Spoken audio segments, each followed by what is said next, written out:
adesso avevo deciso di tenerla all'oscuro di questa finzione.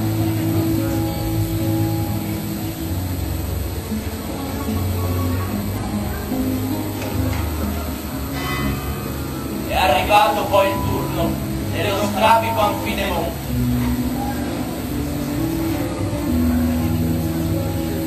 Se mai tu riuscissi a tendere l'arco, certo scapperei dalla sala, perché non si sa dove andrebbe a finire la freccia.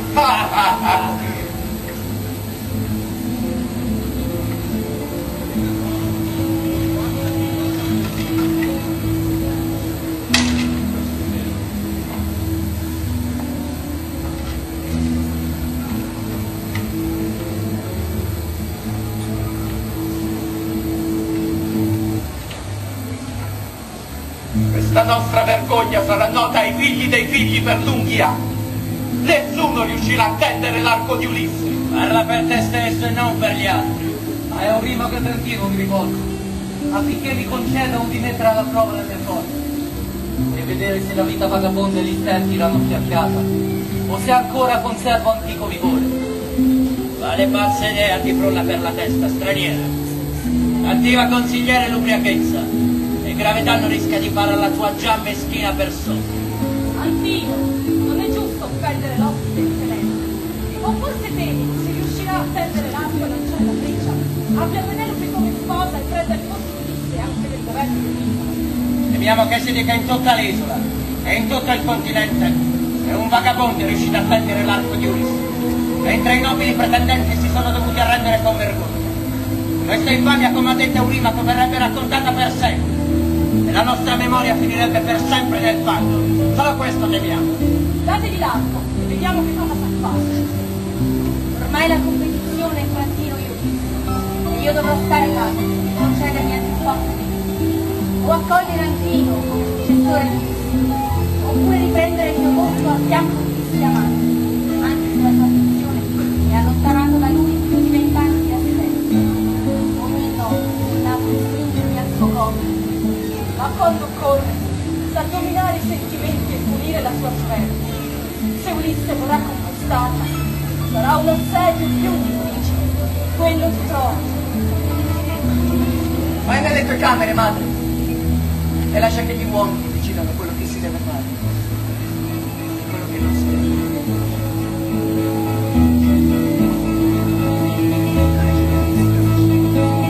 Avanti, vagabondo. Facci vedere cosa sei in grado di fare. Hai tra le mani un arco, non una cetra.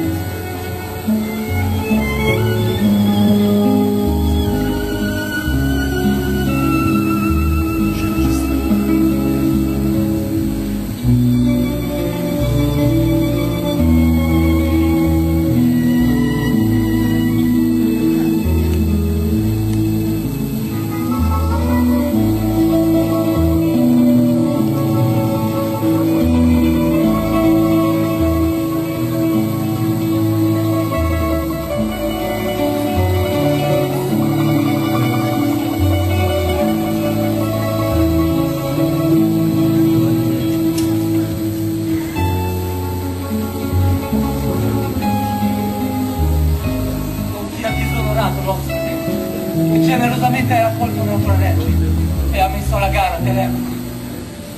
Change gold.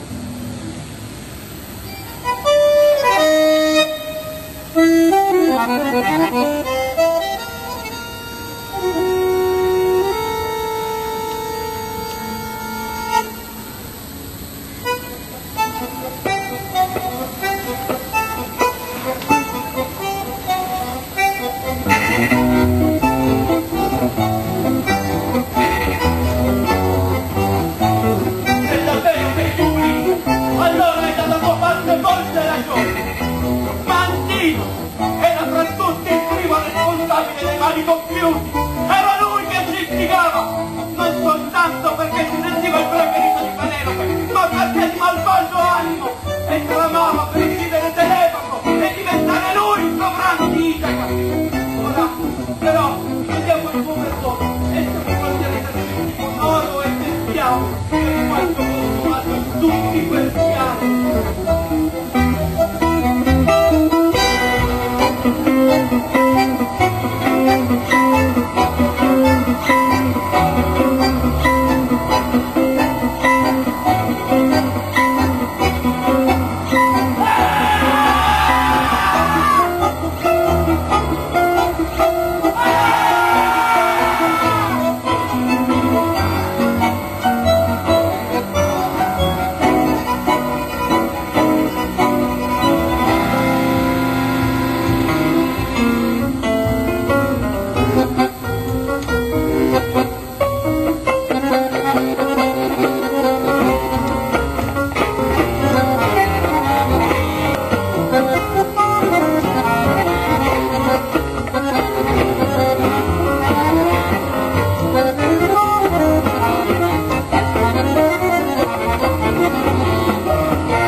uomo superbo e figurioso.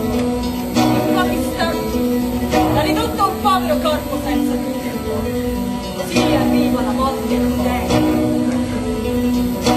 Per anni non tenuto testa all'arroganza dei pretendenti, ma ora che gemono come capre impazzite, che cadono sotto i colpi mortali di Ulisse e di Telemaco, inducono a infinita pietà. Uno spettacolo selvaggio, sangue da ogni parte, sulle pareti, sui pavimenti e sul cibo caduto a terra durante la strage.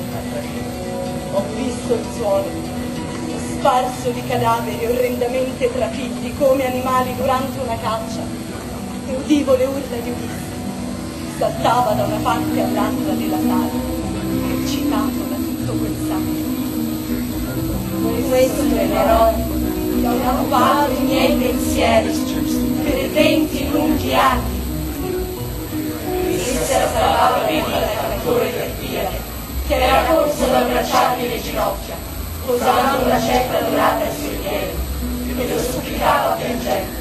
Gli dei proteggono il canto, e tu, Ulisse, avrai pietà di chi ha sempre sacrificato agli dei e ha serbato il tuo nome glorioso nella sua memoria. Ho chiesto di purificare con fuoco e solco il pavimento, le pareti e le colonne della grande sala. Così vedevo la reggia poco alla volta risorgere nell'antica lucida bellezza. E ho mandato a chiamare Penelope.